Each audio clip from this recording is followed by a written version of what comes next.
In almost everything that matters in our society, there is a good chance that there's a collective illusion at the heart of our values. A collective illusion is a situation where most people in a group go along with an idea that they don't actually agree with simply because they incorrectly believe that most people in the group agree with it.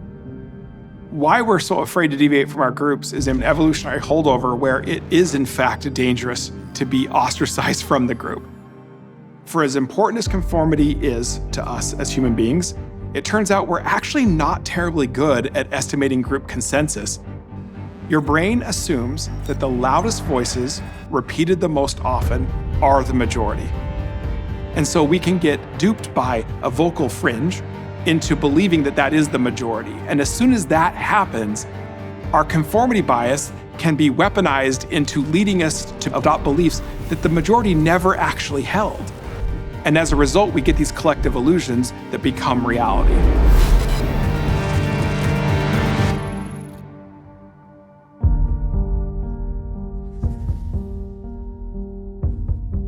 So this idea of conformity, it isn't just a choice.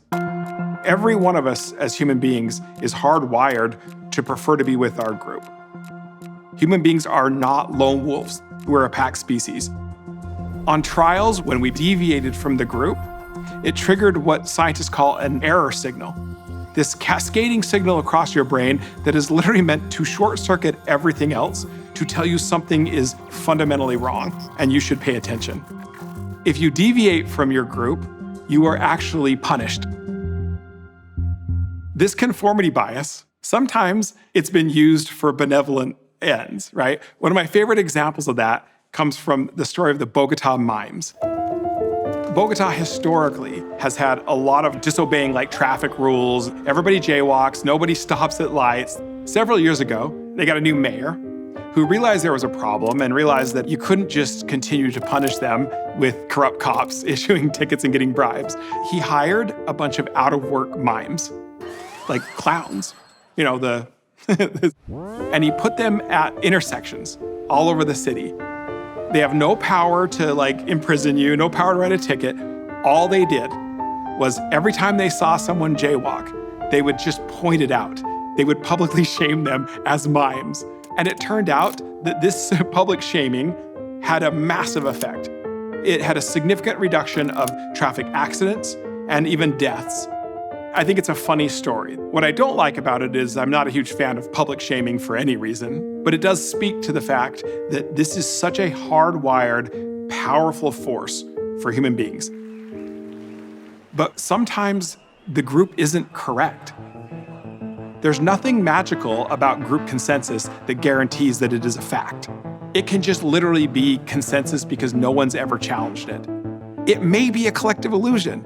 The group may not actually believe this, but because you think the group does, your willingness to conform and your unwillingness to challenge what you think the group believes will actually contribute to leading the group astray.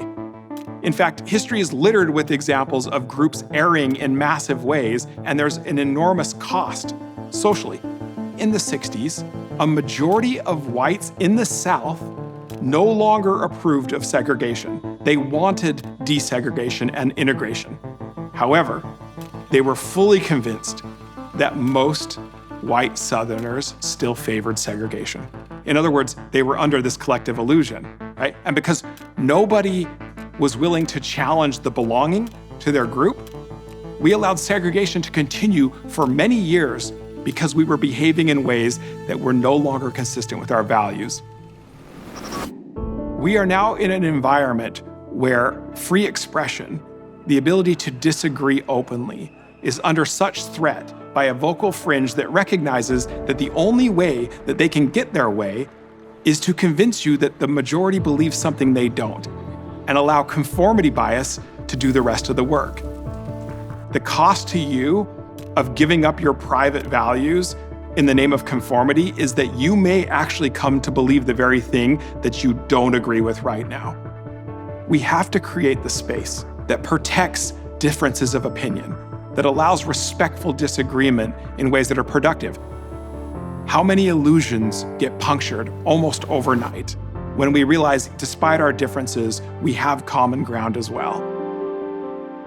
This series is brought to you by Stand Together, a community of changemakers tackling our biggest challenges.